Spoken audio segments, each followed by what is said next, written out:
Last episode में देखा था कि कैप्टन ली अपनी पूरी टीम के साथ एक 7 फ्लावर को हासिल करने के लिए फॉरबिडन जोन के अंदर आ चुके थे। लेकिन ये तो ब्लड शैडो स्क्वाड की एक चाल थी, क्योंकि वो लोग सबसे पहले वहां पे वुल्फ्टमिक बीस्टी का इस्तेमाल करते हुए उनके ऊपर अटैक करवा देते हैं और साथ ही साथ वो लोग खुद भी वहां पे मौके का फायदा उठाकर कैप्टन ली और उनकी पूरी टीम के ऊपर हमला कर चुके थे। जो देखकर कैप्टन ली वहां पे शीजू और लूना से कहते हैं कि तुम लोग जू किंग को लेकर चले जाओ यहाँ से। पर जैसे ही वो लोग फॉरबिडन जोन से बाहर निकलने की कोशिश करते हैं तो इस दौरान वुल्फ किंग वहां पे आगे बढ़ते हुए जू किंग के ऊपर अटैक कर देता है, जो कि उसके ऊपर अटैक करते हुए उसे वहां पे घाई में गिरा चुका था। पर जू किंग वहां पे अपनी विल पावर और पर्पल क्रिस्टल की मदद से उस वुल्फ किंग को खत्म करते हुए उसकी बॉडी के अंदर मौजूद शैडो को भी डिवॉर कर चुका था और साथ ही साथ 3rd लेवल में ब्लैक थ्रू भी कर चुका था। जबकि वहीं दूसरी तरफ हम देखते हैं कि कैप्टन ली और मैंगुई के लिए शैडो स्क्वाड का मुकाबला कर पाना धीरे धीरे मुश्किल होता जा रहा था, क्योंकि उन लोगों को वहां पे एक साथ दो मुसीबतों का सामना करना पड़ रहा था। एक तो ब्लड शैडो स्क्वाड का और दूसरा फॉरबिडन जोन के अंदर मौजूद करप्टेड स्पिरिचुअल एनर्जी का।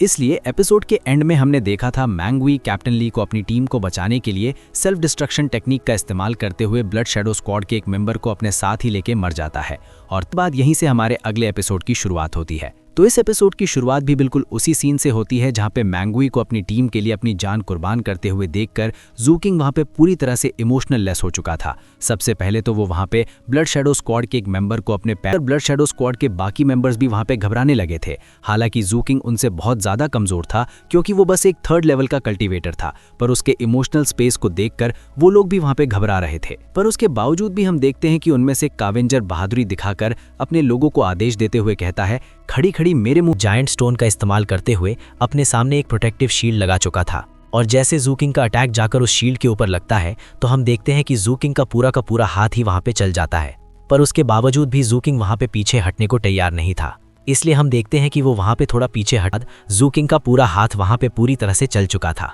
पर पर्पल क्रिस्टल का इस्तेमाल करते हुए हम देखते हैं कि जू किंग वहां पे एक बार फिर से अपनी सभी जख्मों को पूरी तरह से हील कर लेता है, जो देखकर हुइया भी थोड़ा हैरान होते हुए कहता है, इस कीड़े को मारना तो काफी ज्यादा मुश्किल होने वाला है। ऊपर से हम देखते हैं कि वहां पे मौजूद करप्टेड स्पिरिचुअल एनर्जी धीरे धीरे उसकी म्यूटेशन पॉइंट के ऊपर भी असर करते हुए उसे धीरे धीरे कमजोर करती जा रही थी, जो देखकर हुइया अपने मन में कहता है कि मैं यहाँ पे ज्यादा देर नहीं कर सकता, मुझे जितना जल्दी हो सके इस कीड़े को यहाँ पे कुचलना होगा। इसलिए वो वहां पे जू किंग के ऊपर अपना फाइनल अटैक चलने का डिसाइड करता है, जिसके लिए वो वहां पे मौजूद आसपास पड़े हुए सभी स्टून्स के ऊपर हवा में उठा चुका था और उनका इस्तेमाल करते हुए जू किंग के ऊपर एक बहुत ज्यादा पावरफुल अटैक करने जा रहा था। जबकि हम देखते हैं कि उसका मुकाबला करने के लिए जू किंग भी वहां पे गोस्ट फेस्ट स्कॉर्पियन क्रिस्टल को बाहर निकाल चुका था, जिसके बारे में उसी लूना ने बताया था कि तुम इस क्रिस्टल का इस्तेमाल करते हुए थोड़ी देर के लिए अपनी पावर्स को बूस्ट कर सकते हो, पर इसके चलते इसका जहर तुम्हारी बॉडी के ऊपर भी असर करेगा। लेकिन अब जू किंग के पास इसके अलावा क्योंकि और कोई रास्ता नहीं था, तो इसीलिए हम देखते हैं कि वो वहां पे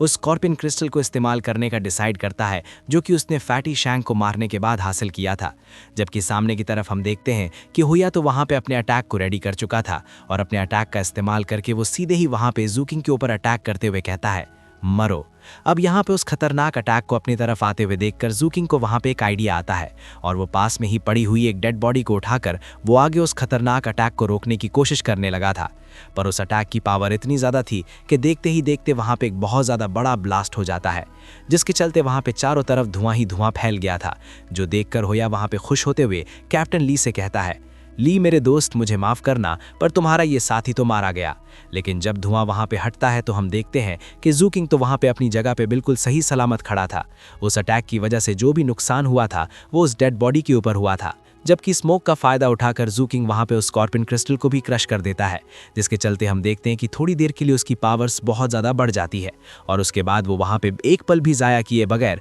बहुत ही तेजी के साथ हुइया के ऊपर अटैक करने के लिए आगे बढ़ जाता है। और अचानक से वहां पे जू किंग को अपनी तरफ आते हुए देखा तो बेचारे हुइया के भी होश उड़ जाते हैं। हालांकि वो वहां पे अपनी स्टोन शील्ड का इस्तेमाल करते हुए एक बार फिर से जू किंग के अटैक को रोकने की कोशिश करता है, पर अब के बाद जैसे ही जू किंग का अटैक जाकर वो शील्ड के साथ टकराता है तो वो शील्ड के वहां पे टुकड़े टुकड़े हो जाते हैं और बेचारा हुइया अभी तक वहां पे उस अटैक से संभला ही था कि तब तक हम देखते हैं कि जू किंग वहां पे पीछे से आगे बढ़ते हुए जाकर अपने डैगर को हुइया की पीठ में घुसा देता है, जिसके चलते हम देखते हैं कि हुइया वहां पे बहुत ही बुरी तरह से घायल होते हुए अपने घुटनों पे आ जाता है। साथ ही साथ उसका फेस मास्क भी वहां पे टूट चुका था। जबकि हम देखते हैं कि जू किंग वहां पे उसके ऊपर कोई भी रहम न दिखाते हुए उसका टकला पकड़ लेता है और जैसे ही वो उसे वहां पे मारने वाला होता है तो हुइया वहां पे चिल्लाते हुए अपने कैप्टन से कहता है, कैप्टन प्लीज मुझे बचा लो। ब्लड शैडो स्क्वाड का कैप्टन, जो कि कैप्टन ली के साथ फाइट कर रहा था, वो कैप्टन ली के ऊपर अटैक करते हुए उसे वहां पे पीछे हटा देता है और खुद वो वहां पे जूकिंग को धमकी देते हुए कहता है, लड़के ऐसा करने के बारे में सोचना भी मत।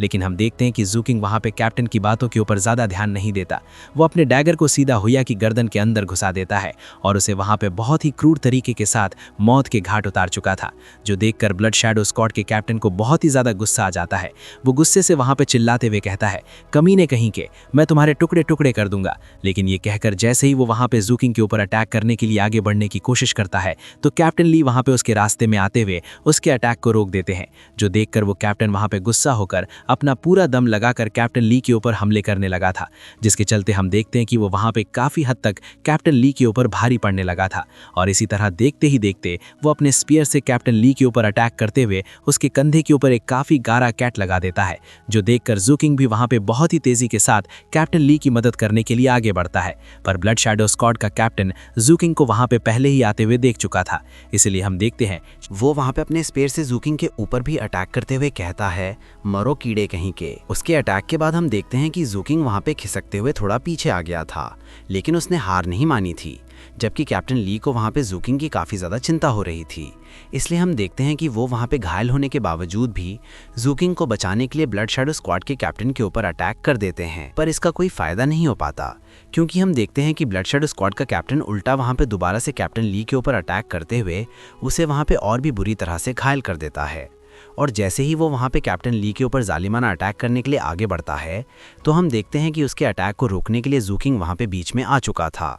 लेकिन हम देखते हैं कि ब्लड शैडो स्क्वाड का कैप्टन बहुत ज़्यादा पावरफुल था, इसलिए हम देखते हैं कि वो वहाँ पे जूकिंग की बॉडी के ऊपर भी एक काफ़ी गहरा कट लगा देता है, जिसके चलते जूकिंग वहाँ पे एक बार फिर से उड़ते हुए पीछे जा रहा है, जो देखकर कैप्टन ली को वहाँ पे जूकिंग की काफ़ी ज़्यादा चिंता होने लगी थी, क्योंकि अब की बार हम देखते हैं कि जूकिंग के मुंह से वहाँ पे खून निकलने लगा था। पर उसके बावजूद भी वो वहाँ पे हार नहीं मानता। वो अपने डैगर का इस्तेमाल करते हुए दोबारा से वहाँ पे ब्लड शैडो स्क्वाड का कैप्टन का मुकाबला करने के लिए अपनी जगह पे खड़ा हो चुका था। और जैसे ही जूकिंग अपनी जगह पे खड़ा होता है, तो हम देखते हैं कि पर्पल क्रिस्टल एक बार फिर से अपना कमाल दिखाते हुए जूकिंग वो हील करना शुरू कर देता है, पर साथ ही साथ उसके मिलियस का आकार एक बार फिर से बदलने लगा था। ये सब कुछ देखकर ब्लड शैडो स्क्वाड का कैप्टन वहाँ पे हैरान होते हुए कहता है, क्या मेरा पूरा अटैक झेलने के बावजूद भी अभी तक भी यहाँ पे जिंदा है? इस लड़के में ज़रूर तो कुछ खास बात है। ऊपर से इसने 3rd लेवल पे होते हुए हाया को जान से मार दिया। नहीं, मैं इस लड़के को जिंदा नहीं छोड़ सकता,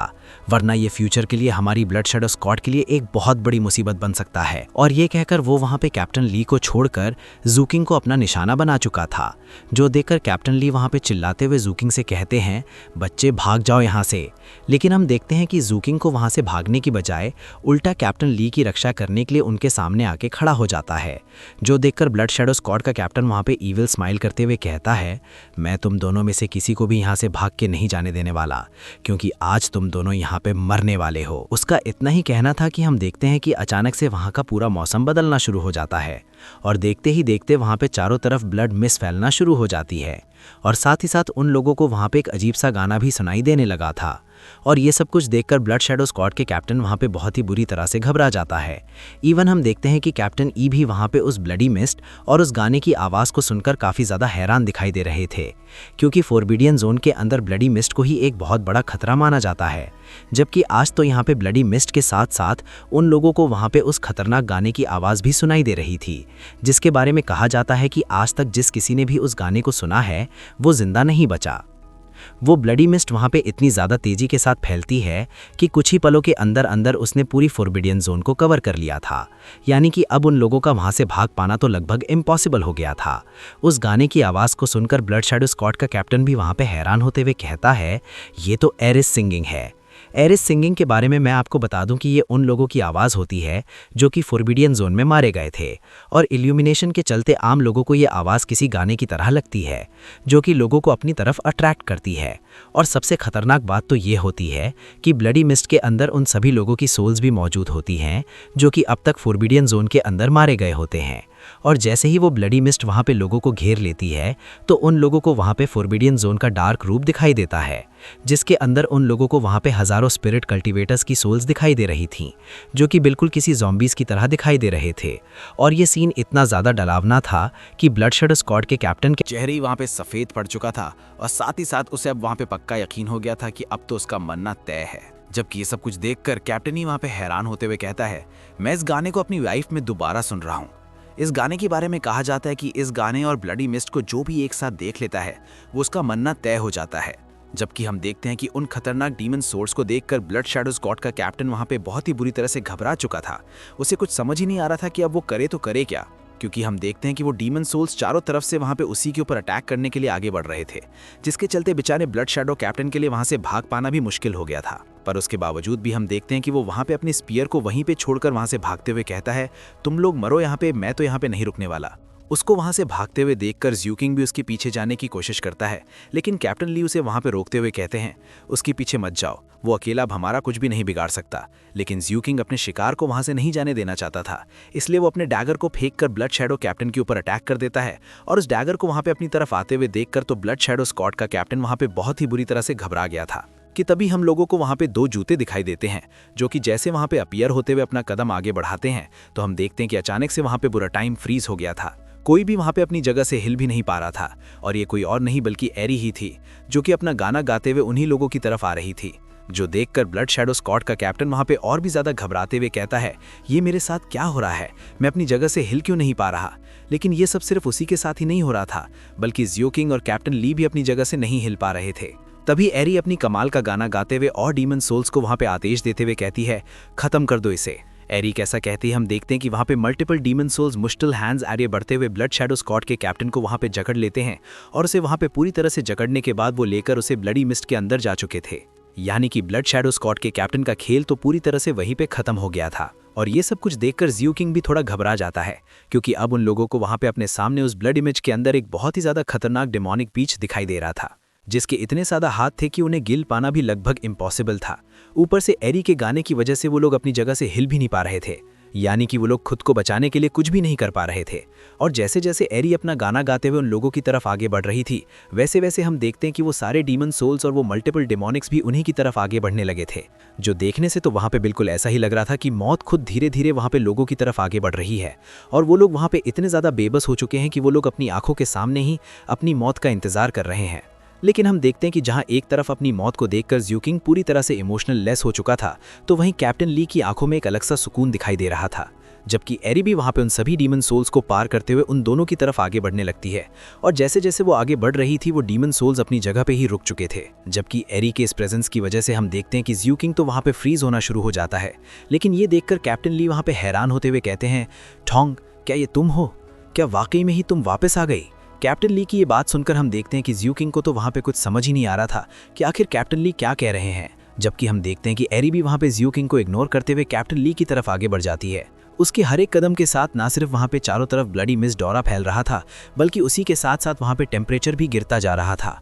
जिसके चलते आसपास का पूरा एरिया वहाँ पे फ्रीज होना शुरू हो गया था। लेकिन ये सब कुछ देखकर कैप्टन ली वहाँ पे घबराते नहीं है, बल्कि वो तो वहाँ पे बहुत ज़्यादा खुश दिखाई दे रहे थे। और तभी देखते ही देखते वहाँ पे एक सोल अपीयर होने लगती है, जो कि किसी और की नहीं बल्कि टाओ होंग की थी। टाओ होंग की सोल को अपने सामने देखकर कैप्टन ली की आंखें चमक उठती है, जिसके साथ ही हम लोगों को वहाँ पे एक फ्लैशबैक, एक छोटा सा सीन दिखाया जाता है, जहाँ पे हम लोगों को जानने को मिलता है कि टाओ होंग कोई और नहीं बल्कि कैप्टन ली की फियांसे थे, जो कि दोनों एक दूसरे से बहुत ही ज़्यादा प्यार करते थे। पर उन दोनों की किस्मत इतनी ज़्यादा बेरहम थी कि शादी से पहले ही उन दोनों को वहाँ पे एक दूसरे से अलग कर दिया। इसलिए हम देखते हैं कि जैसे ही टाओ होंग की सोल वहाँ पे उनके सामने आती है, तो कैप्टन ली वहाँ पे खुश होते हुए कहते हैं, पिछले पूरे डेकेड से मैं इसी पल का तो इंतज़ार कर रहा था। दोस्तों, आप लोगों को पता ही होगा कि जिस किसी ने भी आज तक एरी का गाना सुना है, वो कभी भी वहाँ से जिंदा लौटकर वापस नहीं आ पाया। पर कैप्टन ली वहाँ से बचकर वापस आने वाले इकलौते स्कैवेंजर थे, और उसके पीछे क्या राज था, वो था टाओ होंग। पता होने की वजह से ही कैप्टन ली बच पाए थे। पिछली बार भी उन्होंने टाओ होंग को देखा था,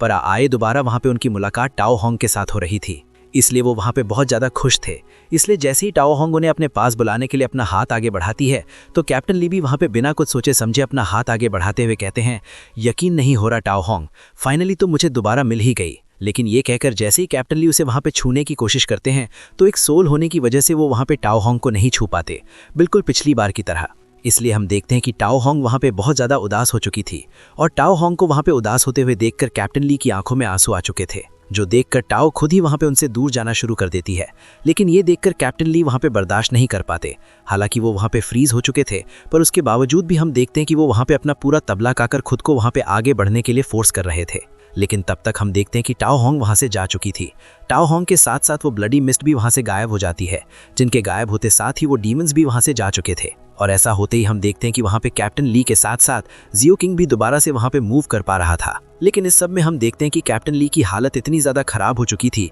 कि उनके मुंह से वहाँ पे खून निकलने लगा था, जिसके चलते वो तुरंत ही वहाँ पे अपने घुटनों पे आ जाते हैं। और जैसे ही जियो किंग वहाँ पे आज़ाद होता है तो वो कैप्टन ली को संभालने के लिए भाग के उनके पास चला जाता है। लेकिन इस दौरान हम देखते हैं कि कैप्टन ली अचानक से ही वहाँ पे म्यूटेट होना शुरू हो जाते हैं और इस म्यूटेशन के चलते वो वहाँ पे पूरी तरह से एक ओल्ड मैन बन चुके थे, जो देखकर जियो किंग वहाँ पे घबराते हुए कैप्टन ली से कहता है, कैप्टन आप म्यूटेट हो रहे हैं, जल्दी से व्हाइट पिल्स का इस्तेमाल कीजिए। जियो किंग की ये बात सुनकर हम देखते हैं कि कैप्टन ली वहाँ पे मुस्कुराते हुए उससे कहते हैं, एक बार शीजू ने तुम्हें बताया था ना कि एरी सिंगम से बचने वाला मैं इकलौता स्कावेंजर था। पिछली बार जब मैं एरी से बचा था तो मुझे सर्वाइवर के तौर पर एक खास गिफ्ट मिला था, जिसके अकॉर्डिंग जब भी मैं दोबारा एरी सिंगम को सुनूंगा तो मैं अपने उस खास पर्सन से मिल पाऊंगा जिससे मैं सबसे ज्यादा प्यार करता हूँ। कैप्टन ली ऐसा कहते ही हम देखते हैं कि जियो किंग उन्हें अपने कंधों पर उठाकर वहां से भागना शुरू कर देता है। वो जितना जल्दी हो सके कैप्टन ली को लेकर फॉरबिडन जोन से बाहर जाना चाहता था, क्योंकि अगर वो लोग वहां पे ज्यादा देर तक रुके रहते तो कैप्टन ली का मरना तय हो जाता। इसलिए हम देखते हैं कि जियो किंग वहां पे अपना पूरा दम लगाकर उन्हें फॉरबिडन जोन से बाहर ले जाने की कोशिश कर रहा था,